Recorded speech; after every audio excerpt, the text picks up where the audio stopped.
Earlier this week, we got the damning IPCC climate change report showing us that things are probably a little worse than we had thought, and they're going to continue to get worse. There is hope, obviously.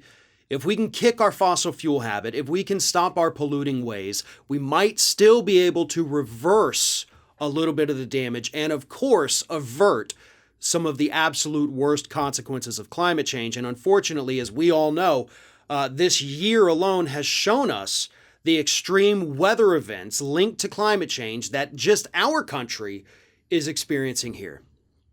After this IPCC report came out, Joe Biden tweeted out that, we have to do something about this. We cannot let this slip by. We've got to be proactive, yada, yada.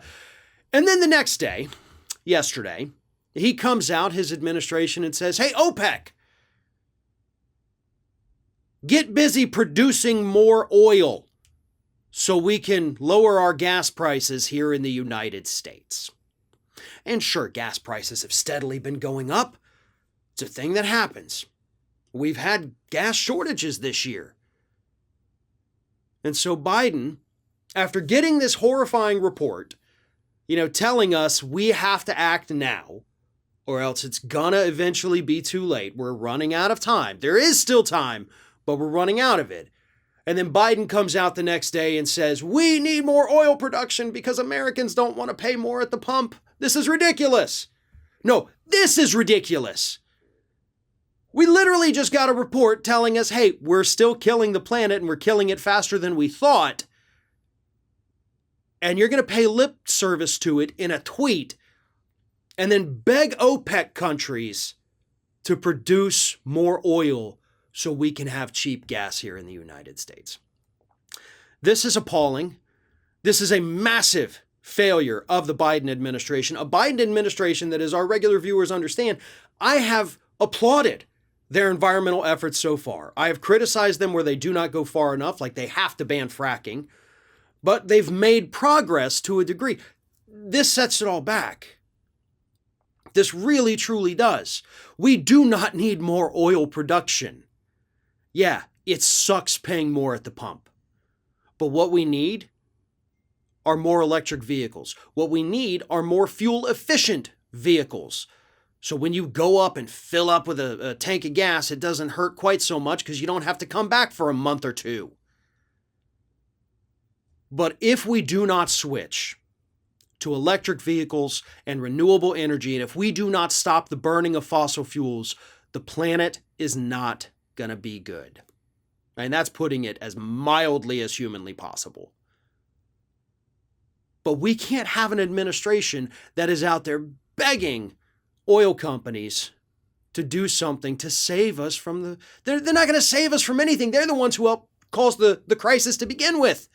We have seen fossil fuel failures this year that have been absolutely mind-blowing. The energy industry in the state of Texas during Winter Storm Uri. The gas shortages of just a few months ago.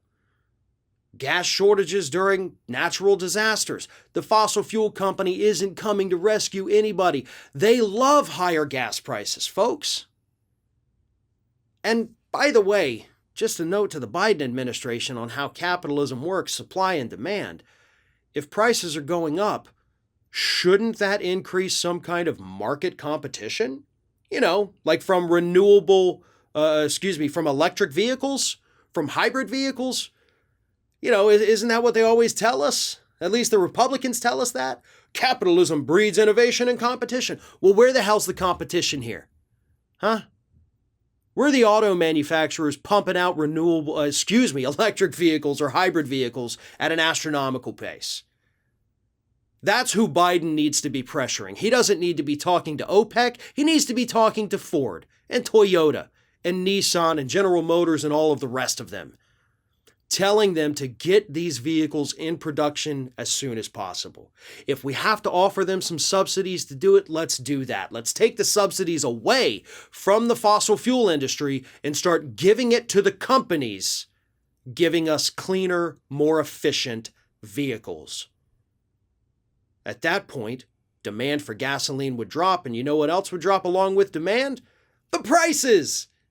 So there we go, just solve the whole crisis without having to go groveling to OPEC and these countries who hate the United States, begging them for more oil.